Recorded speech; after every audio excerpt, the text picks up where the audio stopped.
What's an AVM? These are abnormal collection of blood vessels wherein the arterial blood directly flows into the draining veins without the normal interposed capillary beds.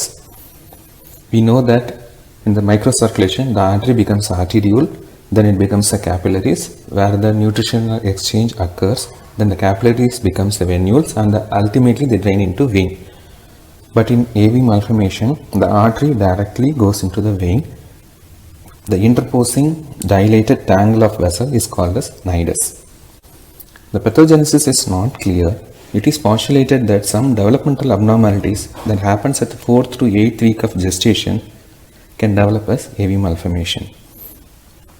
And in few susceptible patients, minimal trauma, subclinical infection, inflammation, irradiation, chronic compression by adjacent lesion, structural defects in surrounding parenchyma, and pre-existing venous hypertension can cause de novo AV malformation.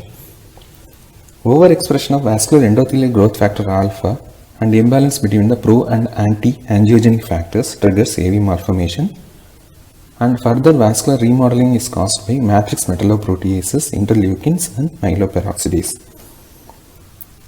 Before going to pathophysiology, we will just refresh the physiology of cerebral circulation. We know that cerebral blood flow is controlled by cerebral metabolism, carbon dioxide, the autoregulation called as myogenic regulation, blood oxygen level, viscosity of the blood and temperature. We will concentrate more on the autoregulation, that is myogenic regulation. Autoregulation refers to the capacity of the cerebral circulation to adjust its vascular resistance so that it can maintain constant cerebral blood flow over a wide range of mean arterial pressure. If the BP is low, there will be vasodilatation, and if the BP is high, there will be vasoconstriction. So in both scenarios, the actual blood flow is constant. Cerebral blood flow changes in response to rapid fluctuation in the perfusion pressure is termed as dynamic autoregulation, and blood flow changes in response to chronic change in perfusion pressure is termed as static autoregulation. This image shows the limits of autoregulation. We can see that between the mean blood pressure of 50 to 150 mm of mercury, the cerebral blood flow is constant. Below 50 mm of mercury, the blood flow decreases, and above 150 mm of mercury, the flow increases. Parallelly, we can see the changes in caliber of the arterioles also. In low perfusion pressure, they dilate, and when the high perfusion pressure is there, they constrict and they prevent hyperemia. And beyond autoregulatory limits, they dilate and the flow will increase. It is called as breakthrough zone. Coming to pathophysiology AVM, we can observe two distinct blood flow dynamics. One is flow through the AVM and other one is flow through the parallel vascular bed.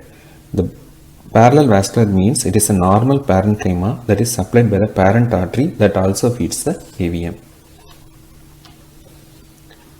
Pressure transduction with microcatheter through the AVM typically shows a decrease in arterial pressure from circle of Willis to the nidus. We can see in the image the progressive decrease in the arterial pressure from the vertebral artery, basilar artery, posterior cerebral artery and the terminal branches that supply the AVM. As the typical arteriolar architecture is missing, the resistance is low and the blood flow is comparatively high despite the low perfusion pressure. In our case, AVM is getting resected. So we